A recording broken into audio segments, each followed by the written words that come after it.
महानगरपालिका जाणून बुजून मुस्लिमांना टार्गेट करताना दिसते.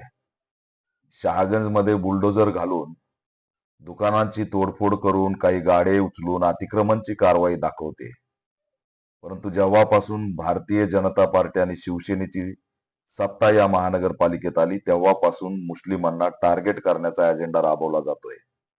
दुर्दैव आहे की महापौर समीर राजूरकर आणि उपमहापौर राजेंद्र जंजाळ यांना मोठी संधी आहे या ठिकाणी विकास करण्याची, परंतु ते धार्मिक उन्माद आणि दंगलीचं वातावरण पेरतायत. याच्यापेक्षा दुर्दैव असू शकत नाही.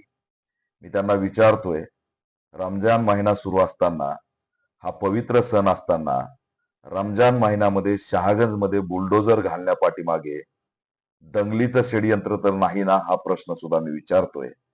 दुर्दैवाने महापौर आणि उपमहापौरच दंगलीला खतपाणी घालत असतील, मुस्लिमांना टार्गेट करून त्या ठिकाणी संताप तयार करत असतील, द्वेष तयार करत असतील, तर याच्यापेक्षा दुसरं दुर्दैव असू शकत नाही. ज्यावेळेस प्रशासक होतं तेव्हा आयुक्तांनी मोठी दादागिरी केली. चिकलठाणा असेल, मुकुंदवाडी असेल, पडेगाव असेल, ह्या हिंदू बहुल भागामध्ये पाडापाडी केली, बुलडोजर घातलं, लोकांचं आयुष्य उद्ध्वस्त केलं. काय करायचं होतं? सर्व्हिस रोड करायचे होते. काय करायचं होतं? विकास करायचा होता. काय करायचं होतं? सुशोभीकरण करायचं होतं. अरे जे बुलडोजरनी तुम्ही पाडलं ते उचललं सुद्धा नाही. आणि लाज वाटली पाहिजे समीर राजूरकर आणि राजेंद्र जंजाळ, तुम्ही काय करायला लागलात? आधी हिंदूंना पुनर्वसन केलंय का हे सांगा. त्या आयुक्तांनी सांगितलं होतं की आम्ही ज्यांचे घरं पाडलेत त्यांचा मोबदला देऊ. त्या मोबदल्याचं काय झालं ते सांगा. विकासाचं काय झालं ते सांगा. चिकलठाणातील हिंदू उद्ध्वस्त झाला त्याचं काय झालं ते सांगा. मुकुंदवाडीतील दलित उद्ध्वस्त झाला त्याचं पुनर्वसन केलं का ते सांगा.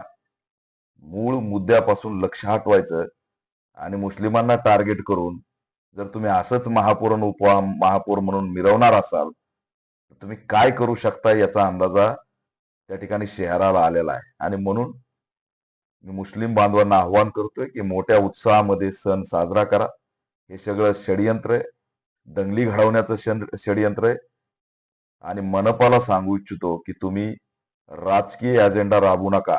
तुम्ही प्रशासन आहात, नोटीस देत नाहीत, शांतता कमिटीची बैठक घेत नाहीत, विश्वासात घेत नाहीत. बुलडोजर काढायचं, ते वावळे शेर्टिंग करून मैदानात उतरतो जणू काय त्याला मी काय झालोय काय नाही वाटतं. लोकांचे, गरिबांचे गाड्या उचलायच्या, शटर त्या ठिकाणी तोडफोड करायची आणि दहशत निर्माण करून लोकांना भयभीत करायचं, हे सोडून द्या. शहागंज हे गजबजलेला एरिया आहे. शहरभरातून फळ विक्री करण्यासाठी लोक धर्म जात सोडून त्या ठिकाणी येतात. ते मोठं मार्केट आहे. मार्केट निर्माण करणं ही महानगरपालिकेची जबाबदारी. मार्केट यार्ड बनवा, गाडे बनवा, ते करायचं नाही.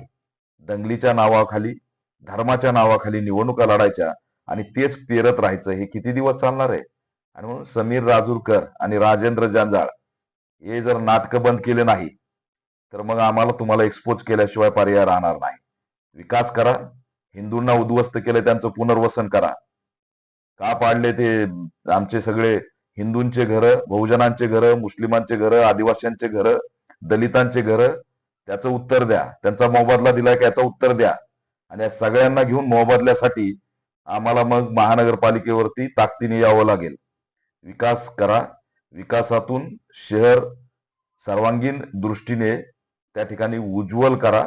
हे दंगल, रमजान मध्ये जाऊन खोडसाळपणा करायचा, बुलडोजर घालायचं शहागंज मध्ये, हे सोडून द्या. तुमचे मनसुबे काय आहेत हे आम्ही चांगलं ओळखतो.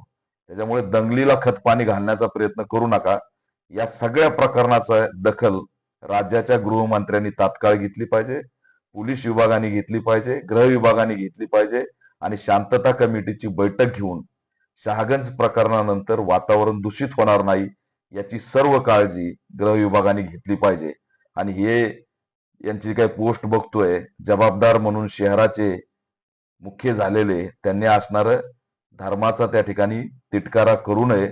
शहर चांगलं त्या ठिकाणी आहे, शांत आहे, त्याला शांत ठेवा, एवढीच असणारी अपेक्षा बाळगतो.